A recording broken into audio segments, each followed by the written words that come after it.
One of us here in the corridor is a big graphic novel fan, so for this week's video we thought we'd go through some of our favourite horrors.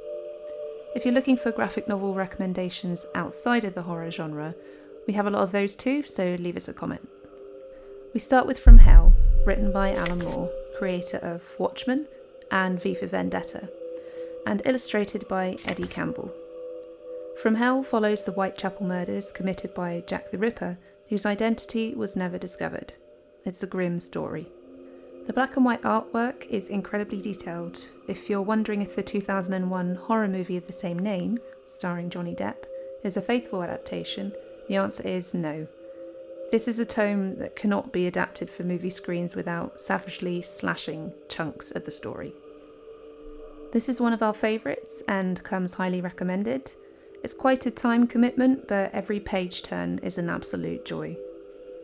Next up is 30 Days of Night, a 3-issue series written by Steve Niles and illustrated by Ben Templesmith. In this story, a small Alaskan town experiences a 30-day winter, where there's no sunlight, only darkness and solitude.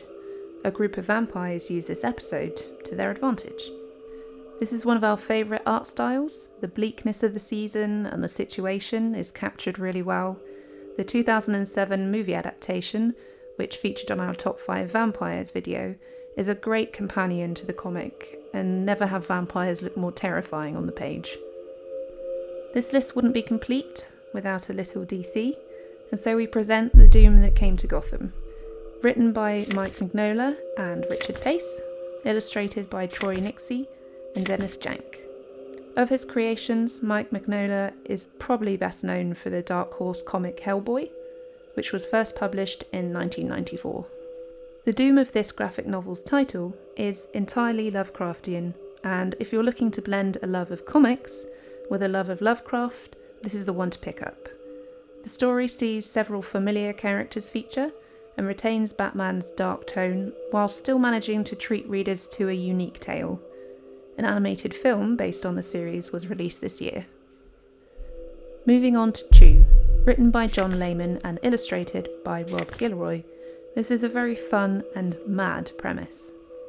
Tony Chew is a US Food and Drug Administration agent who has a very particular set of skills, or skill. He's a Sebopath. He can take a bite from anything, and get a psychic sensation of what's happened to that object. This series is very funny and doesn't take itself seriously at all. There are some really cool ideas and characters through the story. Chew's boss, who absolutely hates him and relishes giving him all the crap tasks, is a particular highlight. This is definitely a comedy horror more than horror. Awesome art, awesome fun, and a little bit gross as well. High praise indeed. The first of 2 graphic novels by writer Scott Snyder on this list, we have Severed. Scott Snyder is a prominent figure in the comic universe, having written extensively for DC and Image Comics. Severed is beautifully illustrated by Attila Fataki. The story tracks a ruthless, merciless killer on the loose with razor-sharp gnashes. Told from the perspective of one of their survivors, this is a sad and savage tale of loneliness and absolute gory terror. This is quite a small, contained series, but it's wrapped up to a satisfactory degree, leaving you wanting more, but accepting that if this is it, the ending is sound. Next we have Something is Killing the Children, one we purchased on title alone, being the attention-grabbing statement that it is. This series, first published in 2019, is written by James T. Tinian IV and illustrated by Werther Del Adira and Giovanna Nero. The title is a good starting point. Something is, indeed, killing the children of a small town, and a mysterious young woman, Erica, rocks up to annihilate the monstrous culprit. The series has a really impactful opening, which sets the tone for what follows. Some definite Stranger Things vibes, but bloodier and distinctly lacking any Kate Bush vocals. It will be interesting to see how they develop the Netflix series based on the comic, which was announced in 2021. There are some harrowing scenes in the comic, and it would be nice if they went all in with the effects. We'll see.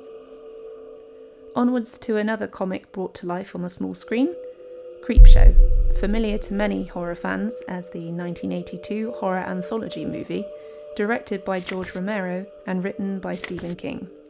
Following the same path, this series is a compilation of short stories, Hair and Take One, to name a couple, each with their own writer and artist. Each story is a nugget of delight, some funny, some very sinister, most of them relentlessly gory. There's a fantastic array of differing art styles here, so you have your pick.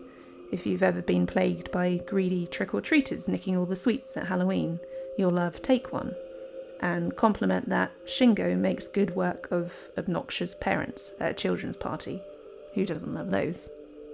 We'd recommend this volume if you're trying out graphic novels as a medium for the first time.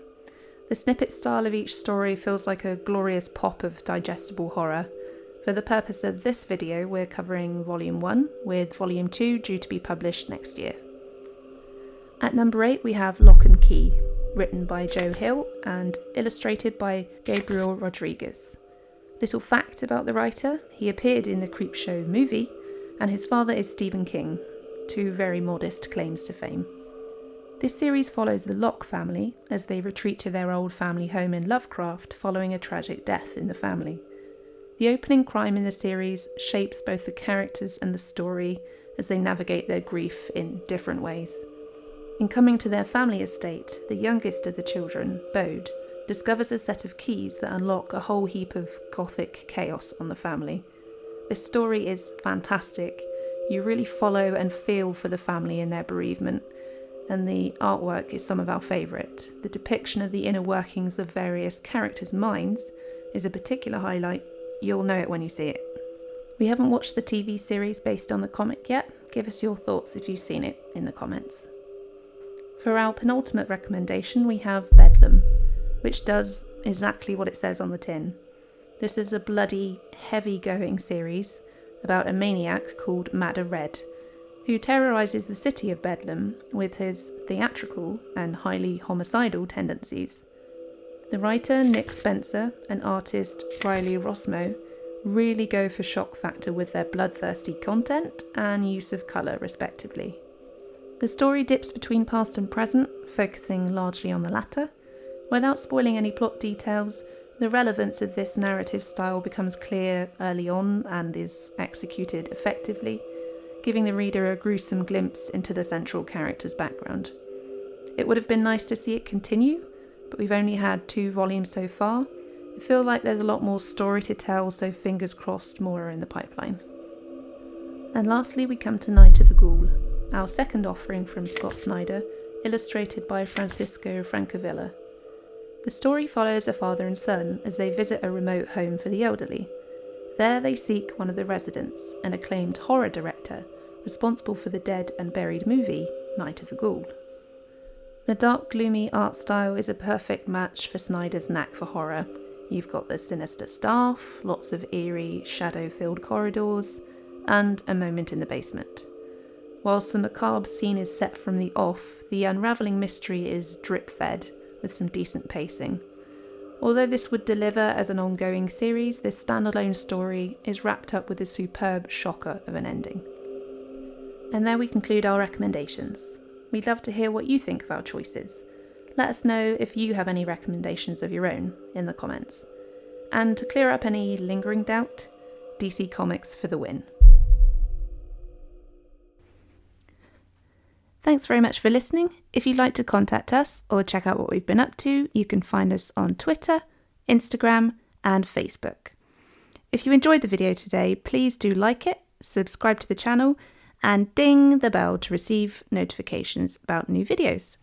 See you in the next one.